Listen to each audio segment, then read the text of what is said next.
Paris ont été bloqués par des milliers de taxis en grève. Ils protestaient contre une nouvelle forme de concurrence, les VTC, ce qui signifie véhicules de tourisme avec chauffeur. Contrairement aux taxis, les VTC n'ont pas besoin d'acheter une licence pour commencer à travailler.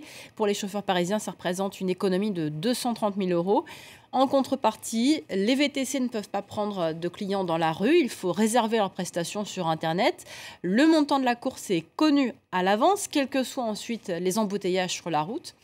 Pour mettre fin à la grève des taxis, le gouvernement a décidé de geler les immatriculations de VTC, mais cette décision ne règle pas le problème sur le fond. Le reportage de James André et Noureddine Béziou.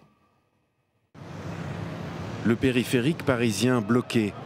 La semaine dernière, des dizaines de chauffeurs de taxi manifestaient sur le boulevard qui ceinture la capitale pour protester contre les VTC, les véhicules de tourisme avec chauffeur, qui selon eux leur font une concurrence déloyale. C'est comme si moi je prenais une table et que je vendrais du pain devant une boulangerie sans payer de charges, et voilà, c'est une concurrence vraiment déloyale au niveau des charges et des impôts. Aujourd'hui, une plaque, une licence de taxi coûte environ 230 000 € à Paris. Un ticket d'entrée qui force les artisans à s'endetter pour travailler. Ils doivent aussi se former et appliquer des tarifs conventionnés. Les VTC, eux, n'ont pas de licence à payer. Une pilule difficile à avaler pour ceux qui, comme Houssine, se sont endettés pour acheter une plaque.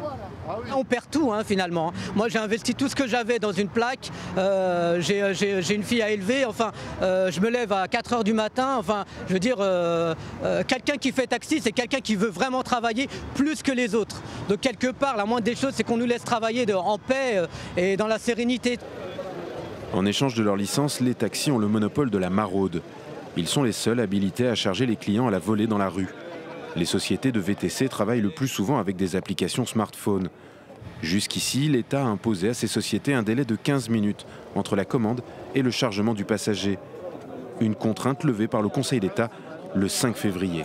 Le fait d'enlever le délai d'un quart d'heure, c'est de la maraude électronique. Plutôt que le client fasse ça, il fait juste un petit clic sur son smartphone et ça équivaut en fait au geste de la main qu'on faisait pour le taxi. C'est pareil quoi. Il y a un an, Nelson est devenu chauffeur de VTC. Il a investi dans une berline de luxe, s'est immatriculé chez Atout France pour une centaine d'euros et a pris la route. Pour lui, il n'y a pas de concurrence déloyale, mais un problème de réglementation. Qu'ils ne soient pas d'accord, qu'on peut toujours en discuter, mais d'ici là, qu'on vienne aux mains, comme c'est déjà pu arriver, malheureusement, ça je ne comprends pas. Et le gouvernement, c'est à eux de voir. Mais sinon, on fait le même travail. Je pense qu'il y a encore besoin d'autres voitures sur Paris, donc tout le monde ne travaille pas à la même heure. Donc je pense qu'on peut tous travailler ensemble. Pour commander les services de Nelson, il faut passer par Allocab, la société créée par Yanis Kianski.